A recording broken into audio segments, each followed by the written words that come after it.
हाँ, तो हमने जहाँ अपना हमने कल अपना जिस जगह से टॉपिक छोड़ा था हम उसी जगह से आगे करते हैं। तो कल मैंने आपको टेंस के बारे में बताया था, जिसमें मैंने तीनों टेंस बताए थे आपको। जिसमें हमने बताया था आपको प्रेजेंट, दूसरा बता दिया था मैंने आपको पास्ट, और तीसरा बता दिया था फ्यूचर।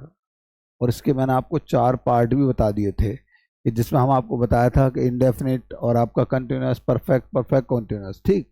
अब इसके अलावा मैं आज चलता हूँ, मैं एक क्वेश्चन पूछता हूँ बहुत सिंपल सा। अगर कोई आपसे क्वेश्चन करने लगे, ये क्वेश्चन आ जाता है, क्वेश्चन ये आ जाता है, how many how many types of sentences are there in English grammar.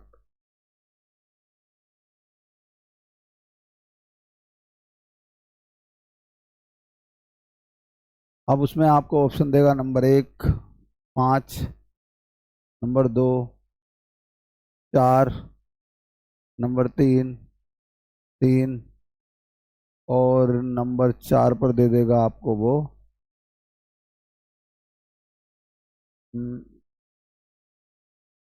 6 प्रकार। अब आपसे वो पूछे कि भाई बताइए, how many types of sentences are there in English grammar, तो आपका क्या आंसर होना चाहिए? तो कुछ बच्चे बोलेंगे 5 होते हैं सर, कुछ बोलेंगे 3 होते हैं सर, कुछ बोलेंगे 6, परंतु सही मायने में बताओ कितने होते हैं? किसी को कोई, अगर देखिए आप हिसाब लगाइए क्या होते हैं सेंटेंसेस। जो होते हैं हमारे कितने प्रकार के होते हैं सेंटेंसेस? सेंटेंसेस हमारे 3 प्रकार के होते हैं। ज़्यादातर बच्चे सोचते हैं कि टेंस हो गए, नहीं। अगर वो सेंटेंसेस की बात कर रहा है तो that is the right answer, बाकी सारे आपके आंसर गलत हो जाएंगे। अब ये कैसे पता लगे कि हमारे 3 सेंटेंसेस होते हैं? तो देखो, नंबर 1 मैं तीनों के नाम लिखा देता हूँ। एक होता है सिंपल, दूसरा होता है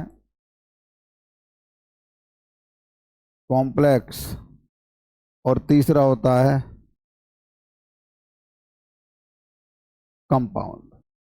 ये बात बहुत आपको ध्यान रखनी है कि हमारे जो सेंटेंस होते हैं वो कितने होते हैं? 3 होते हैं, सिंपल, कॉम्प्लेक्स और कंपाउंड। अब जो 5 होते हैं वो क्या होते हैं? बच्चों के दिमाग में एक बात आती है, सर हमने तो पढ़ा असर्टिव, दूसरा पढ़ा इंटरोगेटिव, तीसरा पढ़ा इम्पेरेटिव, चौथा एक्सक्लेमेटरी और ऑप्टेटिव, तो हमने 5 पढ़े हैं। तो देखो मैं बता रहा हूँ वो क्या होते हैं, तो समझिए। जो आपके 5 होते हैं वो सिंपल होते हैं, जिसमें सिंपल कितने होते हैं? 5 होते हैं। तो वो मैं बताना चाहूँगा कौन कौन से होते हैं। अभी चलते हैं हम आगे। अब अगर क्वेश्चन पूछे how many simple sentence, sorry,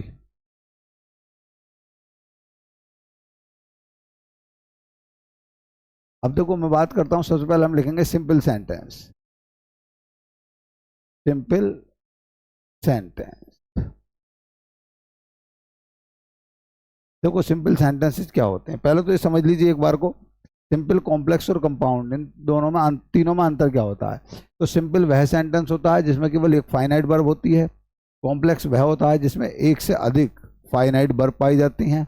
ऐसे ही हमारा कंपाउंड होता है। ये दोनों सिंपल के अलावा जितने भी वाक्य होते हैं इनमें एक से अधिक फाइनाइट वर्ब पाई जाती है।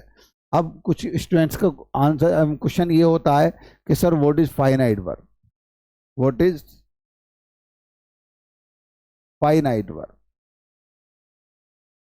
Finite verb. ठीक, ये क्वेश्चन में बिल्कुल ठीक है। अब देखो ये हमारी जो वर्ब होती है एक फाइनाइट होती है और एक हमारी नॉन फाइनाइट होती है। अब पहले इन दोनों के बारे में थोड़ा समझा देना चाहूँगा, उसके बाद फिर हम सिंपल सेंटेंस की तरफ मुड़ेंगे और फिर मैं आपको सिंपल सेंटेंस के बारे में बताऊंगा क्या होता है सिंपल सेंटेंस। आज मैं कोशिश करूंगा कि मैं आपको ज़्यादातर पार्ट सेंटेंस का कवर करा दूं। कल को हो सकता है जो हमारा 3rd लेक्चर रहेगा सेंटेंस का, उसमें मैं आपको प्रैक्टिस सेट कराऊंगा, जिसमें आप पहचानेंगे कौन सा सेंटेंस क्या है, कैसे है, किस तरीके से है। हो सकता है कल भी ना करा के मैं परसों करा पाऊँ उसे, क्योंकि थोड़ा लेंथी रहता है ये। मैं चाह रहा हूँ आपको एक एक चीज़ कॉन्सेप्ट क्लियर होता चला जाए, कोई भी डाउट आपका ना रहे। चलिए, तो जैसे हमने बोला फाइनाइट वर्ब क्या होती है, तो देखो सिंपल वर्ड में याद रखो आप, फाइनाइट वर्ब क्या होती है, याद रखो फाइनाइट। फाइनाइट वर्ब किसे कहते हैं? तो फाइनाइट वर्ब वह वर्ब होती है, देखो, जो वर्ब सब्जेक्ट या, याद रखना और कुछ नहीं, टेंस, जो वर्ब सब्जेक्ट या टेंस के बदलने पर अपना रूप बदल दे, रूप बदल दे, ऐसी वर्ब को हम क्या बोलते हैं? फाइनाइट वर्ब बोलते हैं। ये बात हमें बहुत अच्छे से याद रखनी है। वे वर्ब जिसका सब्जेक्ट या टेंस अगर बदल जाए तो वो अपना रूप बदल देती है, ऐसी वर्ब को हम क्या बोलते हैं? फाइनाइट वर्ब बोलते हैं। और मैंने अभी आपको बताया था सिंपल, कॉम्प्लेक्स, कंपाउंड, जो हमारे 3 वाक्य होते हैं, इनमें क्या होता है? जो सिंपल होता है, सिंपल वाक्य की क्या पहचान होती है? हम बोलेंगे it consists only one finite verb. ये केवल एक फाइनाइट वर्ब रखता है, इसमें एक से ज्यादा फाइनाइट वर्ब नहीं हो सकती। ये बात आप अच्छे से अपने दिमाग में बैठा लेना, ठीक? जो हमारा सिंपल सेंटेंस होता है इसमें केवल एक फाइनाइट वर्ब होती है। अब मैं आपको बताऊंगा फाइनाइट वर्ब होती क्या है, जो मैंने आपको नीचे बता दिया है। अच्छा, नॉन फाइनाइट क्या होती है? बिल्कुल इसकी विपरीत होती है। नॉन फाइनाइट क्या होती है, याद रखेंगे? नॉन फाइनाइट, मैं तरकीब और ही बता सकता हूँ नॉन फाइनाइट की याद करने को आपको, परंतु नॉन फाइनाइट उसका बिल्कुल विपरीत कर दीजिए। जो वर्ब सब्जेक्ट या टेंस के बदलने पर अपना स्वरूप या अपना रूप नहीं बदलें, नहीं बदलती हैं, ऐसी वर्ब को हम क्या बोलते हैं? नॉन फाइनाइट कहते हैं। अब नॉन फाइनाइट होती कौन कौन सी है? देखो, एक बात याद रखो, एक तो होती है टू प्लस वर्ब फर्स्ट, ये नॉन फाइनाइट में आती है। दूसरी होती है वर्ब फर्स्ट प्लस आईएनजी, ये आपकी किस में आती है? ये भी नॉन फाइनाइट में आती है। और एक होती है हमारी कौन सी? वर्ब थर्ड, जो किस रूप में आती है? नॉन फाइनाइट में आती है। और आज एक बहुत मजे की बात बताने वाला हूं आप लोगों के लिए, अभी देखना कितने इंटरेस्टेड बात है, जिसे हम अक्सर गलत पढ़ते हैं। मैं आपको ऐसी चीज बताऊंगा, आज बहुत अच्छी बात बताने वाला हूं। तो देखो क्या बताऊंगा मैं आपके लिए। जैसे मैं आपसे एक बहुत सिंपल वर्ड पूछ रहा हूं जो सबको पता है, बताओ इस गो का मतलब क्या होता है? अगर मैं आपसे यहां लिख दूं, देखो बहुत सिंपल सिंपल वर्ड लिखूंगा, कम का मतलब क्या होता है? मैं आपसे पूछूं, बताओ रीड का मतलब क्या होता है? मैं आपसे पूछूं स्लीप का मतलब क्या होता है? मैं आपसे पूछूं सिट का मतलब क्या होता है? तो मैं ये तो नहीं बोल रहा सभी लोग गलत बताएंगे, पर ये उम्मीद करता हूं कि 99.99% लोग इसका आंसर गलत देते हैं। अब गलत क्या होता है सुनो, देखो इसका अर्थ अब मैं बता रहा हूं जो आप लोगों के दिमाग में बैठ रहा होगा। इसका आप अर्थ बोलोगे सर, इसका अर्थ होता है जाना, इसका मतलब होता है आना, इसका मतलब होता है पढ़ना, और इसका मतलब होता है सोना, और इसका मतलब होता है बैठना। यही बोलेंगे। परंतु मैं अगर इन सबको गलत कर दूं, अब आपको आश्चर्य हो जाएगा, बोले यार ये मास्टर सही क्या बताएगा, फिर ये तो गलत हो गए, फिर सही क्या बताएगा? तो देखो सही मास्टर ये बताएगा, ये वाला जो आपको पढ़ा रहा है इस समय, भाई ये जो वर्ड है नहीं, गो मीन्स होता है जाइए, कम मीन्स होता है आइए, रीड मीन्स होता है पढ़िए, और स्लीप मीन्स क्या होता है? सोइए, और इसका मतलब होता है बैठिए। अब आप कहेंगे ऐसा क्यों होता है? अच्छा एक बात बताओ, अगर मैं आपसे बोलूं सिट डाउन तो उसका मतलब क्या होता है? नहीं तो कहूँगा बैठ जाइए। हम एक सेंटेंस बोलते हैं गो, या मैं बोला प्लीज कम, तो इसका मतलब क्या होता है? कृपया आना। नहीं भाई, इसका मतलब कृपया आइए। मैंने बोला प्लीज गो, कृपया जाइए। मैंने बोला प्लीज सिट, कृपया बैठिए। मैंने बोला प्लीज रीड, कृपया पढ़िए। तो याद रखेंगे। अब बात आती है इन्हें सही कैसे किया जाए, इन्हें सही कैसे किया जाए? अभी तो ये गलत है। ये कब होता है ये अर्थ? तो ये जब होता है बच्चों, अभी देखो ध्यान रखना, अभी गो मीन्स जाइए है, कम मीन्स आई ये है, ये राइट आंसर है, परंतु इनका सही अर्थ कब निकलेगा? जब हम इन सब के आगे टू लगा देंगे। हम बोलेंगे to come, to read, to sleep, to sit. अगर मैं टू लगा दूंगा, अब इनका अर्थ बनेगा जाना, आना, पढ़ना, बैठना, सोना, उठना, ये वाले वर्ड अब बनेंगे। समझ में आई मेरी बात? क्योंकि जब हम किसी वर्ड से, किसी भी वर्ब से पहले टू लगाते हैं तो उसका अर्थ निकलता ना। अब आप कहोगे ये कैसे होता है सर? तो मैं बता रहा हूं, देखो इसका एग्जाम्पल देकर बताता हूं मैं आप लोगों के लिए। यहां से इसे हटाते हैं। जैसे मैंने एक शब्द लिखा, मैं दिल्ली जाना पसंद करता हूं।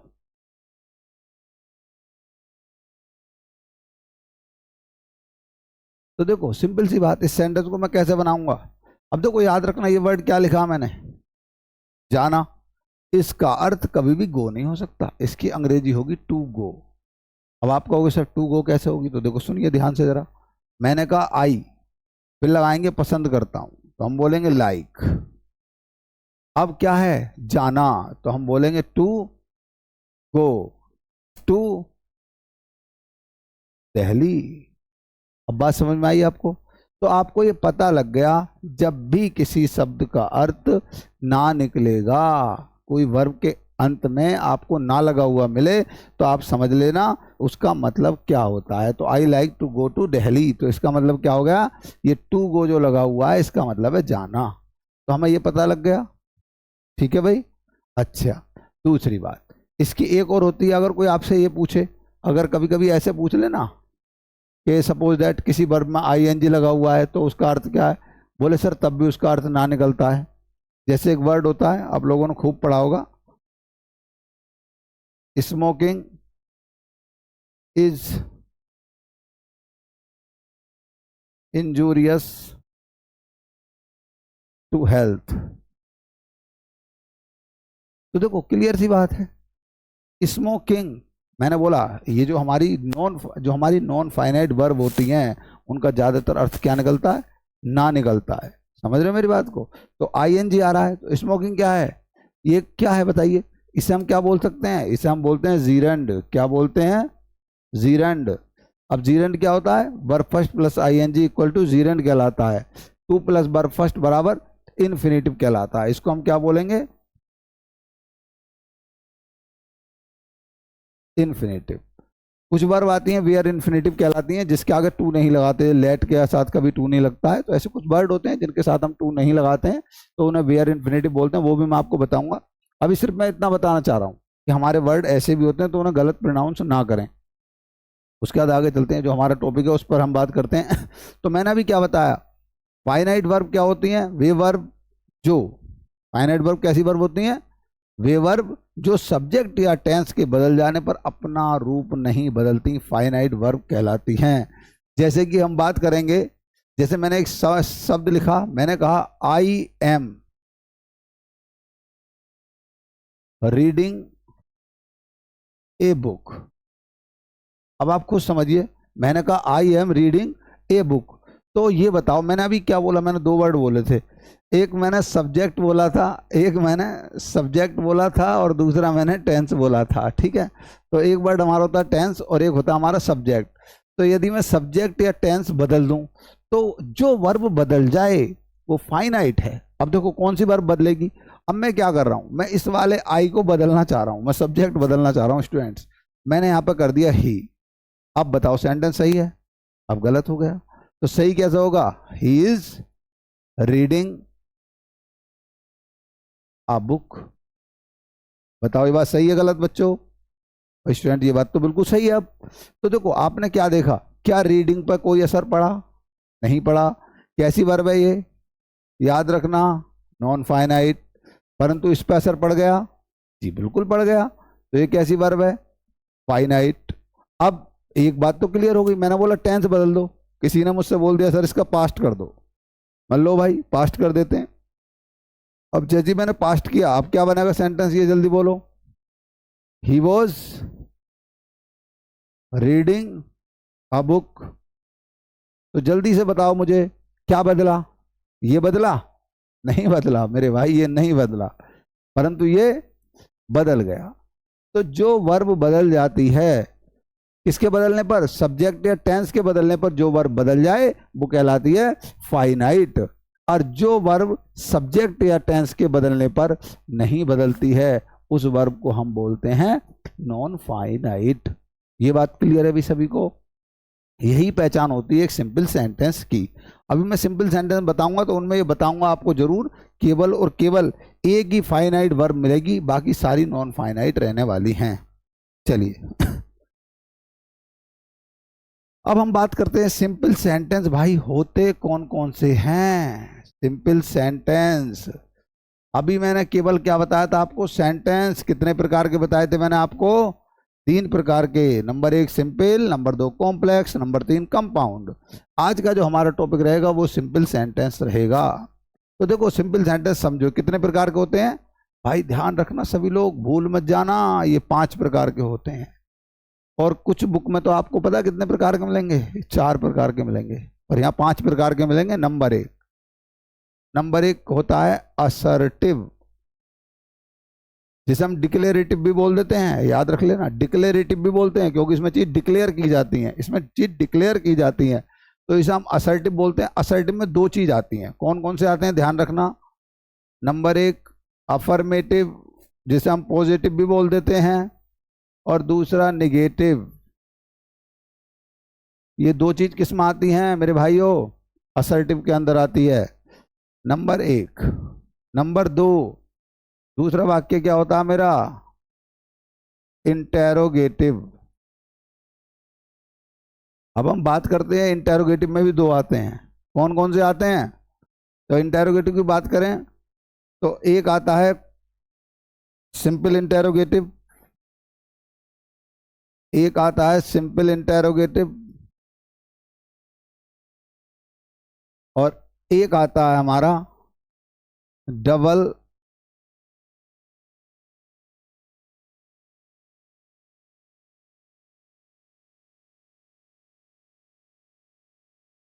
इंटेरोगेटिव। अब कुछ बच्चों को ये हो रहा होगा सिंपल क्या होता है, डबल क्या होता है। तो देखो याद रखना, जो यस और नो टाइप वाक्य होते हैं वो सिंपल कहलाते हैं, और जो आपके क्वेश्चन वर्ड टाइप के वाक्य होते हैं वो डबल या हार्ड इंटेरोगेटिव कहलाते हैं। ये बात समझ में आ गई। सिंपल अभी बताऊंगा सिंपल कैसे होते हैं, पहचान भी बताऊंगा उनकी में क्या होती है। 2 वाक्य नंबर 3 क्या होता है भाई, 3 होता है इम्पेरेटिव। अब इम्पेरेटिव क्या होता है ध्यान रखेंगे भाई, बताऊंगा इम्पेरेटिव क्या होता है। नंबर 4 एक्सक्लेमेटरी,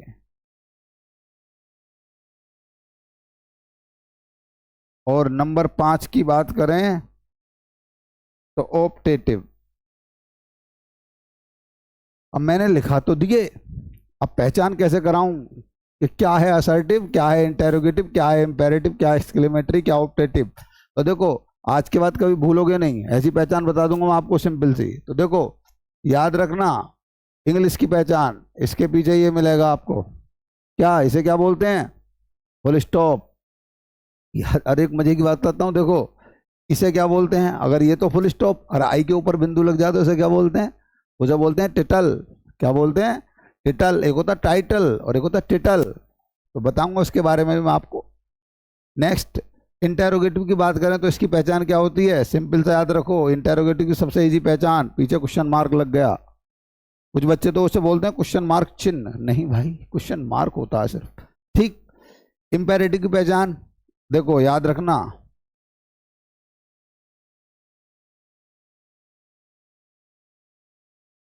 ये वाक्य वर्ब से शुरू होते हैं, ये वाक्य सामान्यतः किससे शुरू होते हैं, वर्ब से शुरू होते हैं। और भी वर्ड हैं बताऊंगा कौन कौन से वर्ड आ सकते हैं, पर जैसे कि आपका देखा होगा प्लीज आ जाए, है ना, प्लीज आ सकता है, नहीं आ सकता, प्लीज आ सकता है, ठीक है। तो हमें ऐसे वर्ड देखने हैं कैसे कैसे वर्ड आ रहे हैं। दूसरा कभी कभी आपको ये वर्ड भी मिल जाएगा डोंट लगा हुआ, ऑलवेज लगा हुआ भी मिल जाएगा आपको, कभी कभी नेवर भी मिल जाएगा।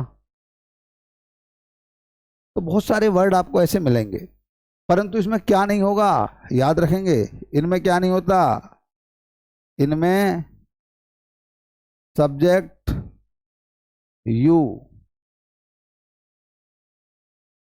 छिपा रहता है। इनमें सब्जेक्ट क्या छिपा रहता है, यू छिपा रहता है। इस बात का आपको बहुत ज्यादा ध्यान रखना। और इसकी पहचान क्या होती है, मैं ब्रैकेट में दे देता हूं सारी पहचान ताकि आप क्लियर कर लें। तो इसकी पहचान भी यही होती है, पीछे फुल स्टॉप आता है। अब आ गया एक्सक्लेमेटरी वाक्य। भाई बहुत सिंपल है, इसमें देखो वोट ए या हाउ, ये वाले वर्ड आएंगे, वोट ए या हाउ, और प्लस इसके साथ ये वाला चिन्ह लगा मिलेगा आपको, एक्सक्लेमेशन मार्क जिसे बोलते हैं। तो हमें पता लग जाता है देश, ये वाक्य हमारा क्या कहलाएगा, एक्सक्लेमेटरी वाक्य कहलाएगा। ये बात क्लियर है भाई सभी को। नेक्स्ट, ऑप्टेटिव में क्या होता है, याद रखेंगे, इस वाले वाक्य में आपको आएगा गोड, क्या आएगा, गोड, या दूसरा वर्ड आएगा आपके लिए मे। ठीक, ये आपको मैं वर्ड बता रहा हूं, वर्ड के थ्रू कैसे याद किया जाए। अब इसके साथ क्या वर्ड मिलेगा लगा हुआ, ये वाला आपको एक्सक्लेमेशन मार्क लगा हुआ मिलेगा। ठीक है, अब जरा इनके बारे में थोड़ा वैसे भी मैं बता देता हूं कैसे पहचान करें। देखो, असर्टिव वाक्य वह होते हैं जिसे डिक्लेरेटिव बोलते हैं, जिनमें हम हाँ और ना में जवाब देते हैं, कोई क्वेश्चन नहीं हो सकता इसमें। ऐसे वाक्य को हम बोलते हैं असर्टिव या डिक्लेरेटिव या अफर्मेटिव, नेगेटिव, सारे एक में आते हैं। इंटेरोगेटिव क्या होते हैं, जिसमें क्वेश्चन पूछा जाए। क्वेश्चन दो प्रकार से पूछा जाता है, एक का आंसर हम यस और नो में दे देते हैं, और दूसरे का आंसर हमें कुछ बताकर बोलकर देना पड़ता है। जैसे कोई मुझसे पूछे क्या आप इंडिया में रहते हो, तो मैं आंसर दूंगा यस, नहीं रहता हूं तो दूंगा नो। परंतु अगर कोई मुझसे पूछ ले आपका नाम क्या है, तो मैं नहीं कह सकता नो, तब मुझे अपना नाम बताना पड़ेगा कि मेरा नाम मनोज कुमार है ना। तो इस प्रकार से जो हमें क्वेश्चन के आंसर देने पड़े। अच्छा, कुछ वर्ड भी बताऊंगा मैं, इसके साथ साथ आपको बताऊंगा कभी कभी कुछ वर्ड हमारे जो इंटेरोगेटिव वर्ड, जब मैं डिटेल में, अभी तो देखो सिर्फ मैं आपको क्या पढ़ा रहा हूं, अभी मैं सिर्फ ये बता रहा हूं एक सेंटेंस को कैसे पहचानने। अभी मैं इसका बहुत ज़्यादा डिटेल में नहीं जा रहा हूँ, ये टॉपिक आपका काफ़ी लंबा होने वाला है। इसमें मैं आपको ऐसे ऐसे वर्ड बताकर चलूंगा, ऐसी ऐसी चीज़ें बताकर चलूंगा जो आपको बहुत कम देखने को मिली हैं। ठीक है, चलिए अब हम बात करते हैं इंपेरेटिव क्या होता है। देखो याद रखना, इंपेरेटिव जिनमें क्या होता है, ऑर्डर हो सकता है, एडवाइस हो सकती है, रिक्वेस्ट हो सकती है, सजेशन हो सकता है ना। ये सब चीज़ें जो पाई जाती हैं इंपेरेटिव वाक्य में होती हैं। इनमें क्या छिपा रहता है, याद रखना, इनमें सब्जेक्ट यू छिपा रहता है, इनमें सब्जेक्ट यू छिपा रहता है। उसके लिए मैं आपको बताऊंगा, कुछ सेंटेंस ऐसे होते हैं जो डाउटफुल होते हैं, हमें पता नहीं होता ये इंपेरेटिव हैं या असर्टिव हैं, और हम गलती कर जाते हैं। ऐसा कोई रूल नहीं। आप ये मत, कुछ बच्चे पता क्या पहचान करते हैं, असर्टिव वाक्य ऐसे होते हैं जिनके शुरू में सब्जेक्ट होता है, अगर मैंने सब्जेक्ट हटा दिया तब, क्या असर्टिव नहीं रहते। आजकल बहुत सारे ऐसे वाक्य बोले जाते हैं जिनमें हम सब्जेक्ट को गायब कर देते हैं, क्योंकि इंग्लिश और हिंदी दोनों एक सी लैंग्वेज बना दी गई हैं। जैसे हिंदी में पता है, हिंदी और इंग्लिश में क्या अंतर है, अगर किसी ने पूछा तुम कहाँ जा रहे हो, अगर इंग्लिश में यही बात पूछेगा तो वो ये नहीं कह सकता we are going, we are going नहीं बोलेगा। अगर बोल दिया तो आप पता तुरंत क्या होगे, भाई तू गलती कर रहा है। और अगर हिंदी में पता क्या होता है, ओए कहाँ, ओए कहाँ, बस इतना, ओए कहाँ, ये भी नहीं पूछा तुम कहाँ जा रहे हो, तुम खा गया, जा रहे खा गया, बस उसने क्वेश्चन किया कहाँ, और कहाँ से उसे पता लग गया कि भाई तुम कहाँ जा रहे हो। ऐसी अंग्रेजी हो गई भाई। अब अंग्रेजी में बोल देते हैं वेयर, बस समझ जाओ वेयर का मतलब क्या है, वेयर का मतलब है तुम कहाँ जा रहे हो, वेयर आर यू गोइंग। तो ऐसे यू साइलेंट हो जाता है, सब्जेक्ट बहुत सारे साइलेंट होते हैं। समझ रहे हो आप मेरी बात को, क्योंकि जैसे आई ज्यादातर साइलेंट कर देते हैं, मैं बताऊंगा कैसे साइलेंट करते हैं, कहाँ क्या होता है। चलिए, एक्सक्लेमेटरी वाक्य क्या होता है। देखो एक्सक्लेमेटरी का मतलब होता है विस्मयबोधक। कोई भी ऐसा वाक्य जिसे आप बोल रहे हो, जिसे आप सुन रहे हो, या जिसे आप पढ़ रहे हो, अगर किसी वाक्य को बोलते समय, पढ़ते समय या लिखते समय आपके भाव चेंज हो जाए, भाव बदल जाए भाई, तो समझ लेना वो एक्सक्लेमेटरी है। जैसे अभी मैं ये कहूं, अरे मैंने 10 फीट लंबा आदमी देखा, तो मुझे तुरंत एकदम सरप्राइज हुआ, क्योंकि मोस्ट ऑफ द मैन जो होते हैं वो 5 और 5, 6, 6 फीट के होते हैं, इससे ऊपर के नहीं होते। परंतु 10 फीट का देखा तो मुझे आश्चर्य हो गया, है ना। अगर मैं कोई ऐसी अजीब चीज देख लूं जो मैंने नहीं देखी तो मुझे आश्चर्य होने लगता है। जैसे आपके गजरुल्ला में रहते हैं, अभी गजरुल्ला में ताजमहल बन जाए रातों रात, तो मैं सुबह देख के कहूँगा अरे वाह क्या बिल्डिंग है, ताजमहल बन गया गजरुल्ला में, तो मुझे एकदम आश्चर्य हो जाएगा, मेरी फीलिंग जो है वो चेंज हो जाएंगी। तो समझ में आ गई एक्सक्लेमेटरी क्या होता है, जहां पर हमारी फीलिंग बदल जाए, एक्सक्लेमेटरी कहलाता है। ऑप्टेटिव क्या होता है, देखो ये भी विस्मयबोधक होता है, परंतु भाई इसमें हम किसी को दुआ देते हैं या बद्दुआ देते हैं। जैसे बहुत से कहते हैं भगवान करे तू मर जाए, तो भाई ऐसा वर्ड जो है ना ये आपका ऑप्टेटिव में आएगा। हम कह रहे हैं भगवान तुम दीर्घ आयु हो, God bless you, may you live long, अगर ऐसा हम बोलते हैं तो समझ लीजिए वो वाक्य हमारा ऑप्टेटिव होता है। अब सिंपल से मैंने आपको पहचान बता दी। देखो बस आपको पहचान में कंफ्यूजन कहाँ होना है, इस वाले में और इस वाले में, तो भाई बिल्कुल कंफ्यूजन में तो ही है। मैंने आपको सिंपल सी बात बताई, जिसके शुरू में सब्जेक्ट नहीं है इंपेरेटिव, 99% चांस होते हैं इंपेरेटिव होने के, ठीक है। अपवाद होता है जो मैं समझा दूंगा, वो भी आप गड़बड़ी नहीं कर सकते, ये भी मेरी गारंटी है, ठीक। अच्छा, आपको पता है अगर शुरू में सब्जेक्ट मिल रहा है पीछे फुल स्टॉप है तो असर्टिव वाक्य है, शुरू में सब्जेक्ट नहीं है पीछे फुल स्टॉप है इंपेरेटिव वाक्य है। इन दोनों में आपको पता ही लग गया, हाउ और वोट आ जाए एक्सक्लेमेटरी हो गया, गोड या में आ गया ऑप्टेटिव हो गया। अब मैं कोई भी वाक्य लिखूं आप मुझे तुरंत देखकर बताएंगे कि ये कौन सा वाक्य है। ये बात क्लियर है भाई, चलिए आगे चलते हैं। मैं कुछ एग्जाम्पल देता हूं इसके। जैसे मैंने कहा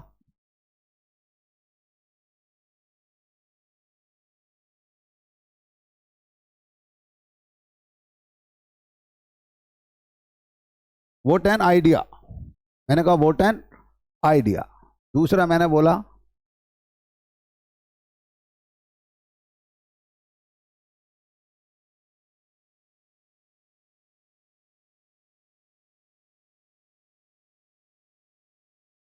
थैंक यू वेरी मच। तीसरा सेंटेंस मैंने बोल दिया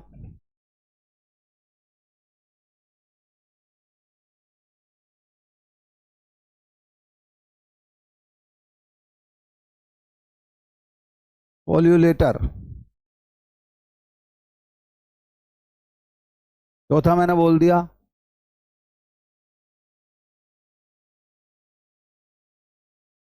मे यू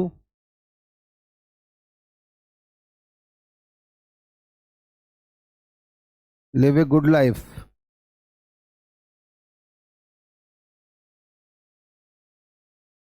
पांचवा वाक्य मैंने बोल दिया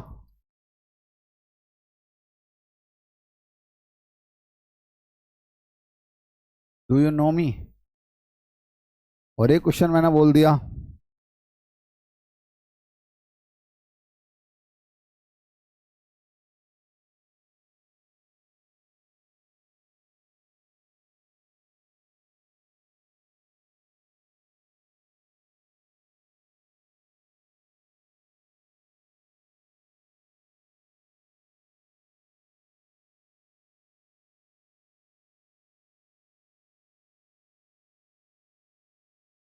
what are you doing now.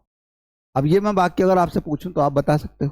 देखो सिंपल सी बात, ये वाला वाक्य है, या तो क्या हो सकता है एक्सक्लेमेटरी हो सकता है या ऑप्टेटिव हो सकता है। ये वाला वाक्य एक्सक्लेमेटरी हो सकता है या ऑप्टेटिव हो सकता है, भाई दो में से एक ही हो सकता है। ये वाला वाक्य या तो इंपेरेटिव हो सकता है या असर्टिव हो सकता है। ये वाला वाक्य है तो असर्टिव हो सकता है या फिर इंपेरेटिव हो सकता है। ये वाला वाक्य पक्का पता है भाई, कौन सा वाला है ये जल्दी बताओ। ये आपका इंटेरोगेटिव है, इसमें कोई डाउट नहीं है, राइट। चलिए ये वाला भी आपका इंटेरोगेटिव है, तो आपको दो वाक्य तो आसानी से पता पड़ गया कि भाई ये वाक्य इंटेरोगेटिव है क्योंकि पीछे क्वेश्चन मार्क लग रहा है। परंतु इन दो में अभी डाउट रह गया, इन तीन वाक्य चार वाक्यों में डाउट रह रहा है, तो इनका डाउट क्लियर करते हैं। मैंने क्या बोला, यदि किसी वाक्य में वोट आ जाए या हाउ आ जाए तो क्या होता है वो एक्सक्लेमेटरी, ऑप्टेटिव कभी नहीं हो सकता, ठीक। तो ये वाला आंसर नहीं होगा, ये वाला आंसर होगा।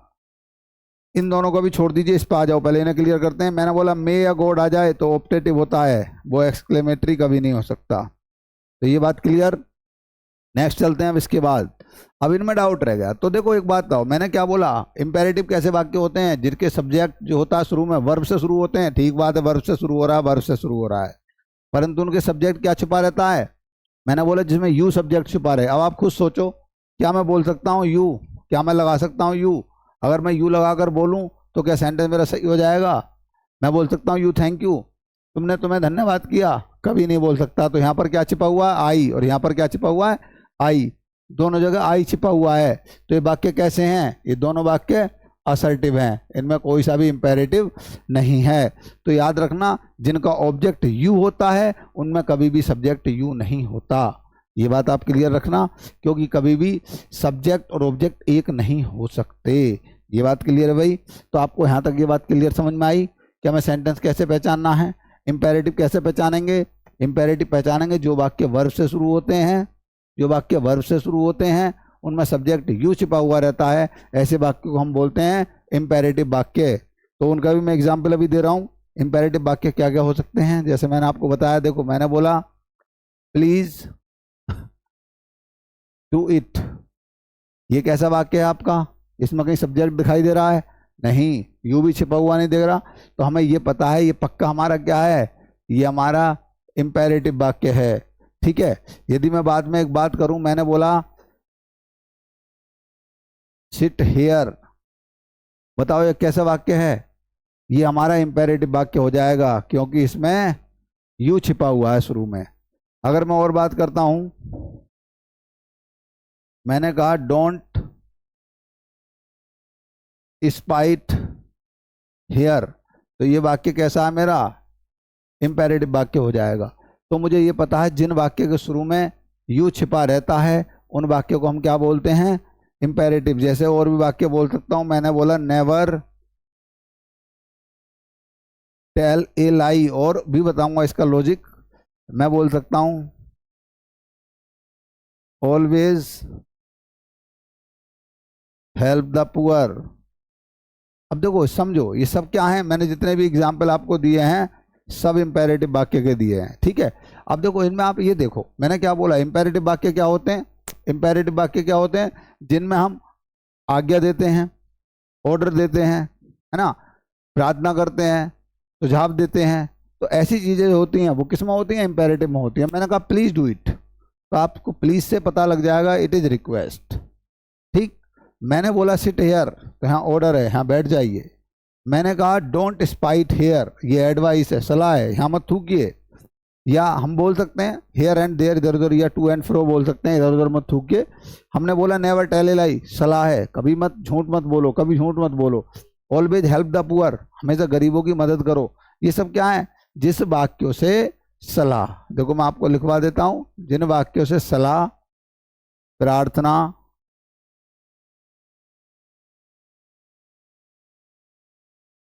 सुझाव, आदेश,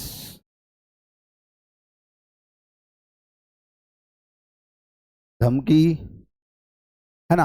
अब जैसे एक सेंटेंस होता है, देखो अच्छा एक बात हो, एक सेंटेंस होता है आई विल किल यू, है ना, आई विल किल यू। तो वो सेंटेंस सही क्या होता है जानते हो?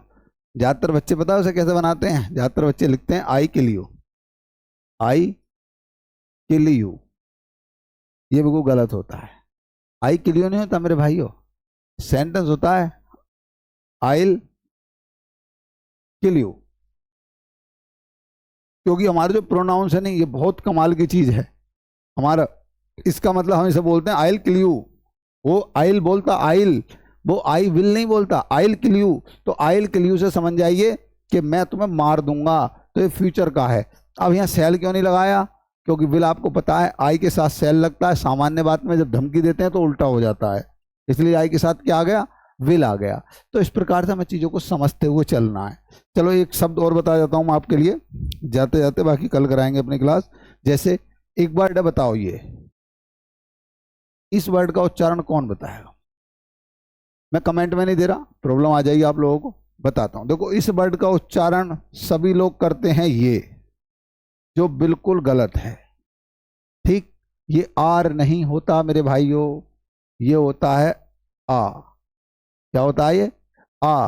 अब आप कहोगे ये आ कैसे होता है, तो मैं प्रूव करके दिखाता हूं ये आ कैसे होता है। चलो ये बताओ, टू का टेबल किस किस को याद है? सबको याद है। और मैं प्रूव करूंगा, आप बोलते सही हो लिखते गलत हो, मीन्स अकेले को गलत पढ़ते हो, सब जगह साथ सही पढ़ते हो आप। देखो जैसे 2 का टेबल होता है, मैं उसे अंग्रेजी में लिखता हूँ, ऐसे तो सब लिख देंगे, 2 1 जा 2, 2 2 जा 4, ऐसे सब लिख देंगे भाई, सबको आता है लिखना ऐसे, 2 3 जा 6। मैं ऐसे नहीं बोल रहा हूँ, मैं कुछ दूसरा तरीका बोल रहा हूँ। मैंने बोला इसे हम कैसे लिखें अंग्रेजी में, 2 1s आ 2, ठीक। दूसरा मैंने बोला 2 2s आ 4, 2 3s आ 6। अब देखो जरा इन्हें पढ़ के देखो, समझो जरा इन्हें क्या कह रहा है ये, 2 1s 2 1s आ 2 1 जा, तो देखो 1 जा, तो आप देखो ये जो है ना ONES, इसे पढ़ेंगे वंस और इसे पढ़ेंगे आ, तो 2 1s आ, इसे कभी 2 1s आर नहीं पढ़ते, आप ऐसे नहीं पढ़ते हो 2 1s are 2 2 2s are 4 2 3s are 6, ऐसे नहीं पढ़ते आप। तो याद रखेंगे ये हमारा जो होता है इसे हम पढ़ते हैं आ, ना कि इसे कभी आर पढ़ते हैं, ठीक है। तो आज के लिए इतना ही साथियों, कल मिलते हैं। जय हिंद, जय भारत।